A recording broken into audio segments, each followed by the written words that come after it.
MD Mahmudul Sovan question করেছেন, BSc engineer IP pressure হিসেবে গার্মেন্টসের জিপিকিউ এর জব ফিউচার কেমন হবে।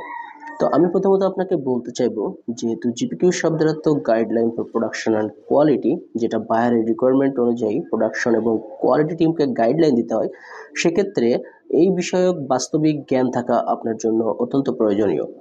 তো সেক্ষেত্রে আপনি যেটা করতে পারেন, আপনি একটি বছর সময় 3 মাস 3 মাস 3 মাস 3 মাস 4 ভাগে ভাগ করে আপনি গার্মেন্টসের কাটিং সেকশন এবং ফেব্রিকেশন সেকশন এবং সুইং, ফিনিশিং ও প্যাকেজিং এই সেকশনগুলোতে সেভারালভাবে ম্যানুয়ালি ওয়ার্ক করে একেবারে নিডল পয়েন্ট থেকে কাজ শিখে অভিজ্ঞতা নেন।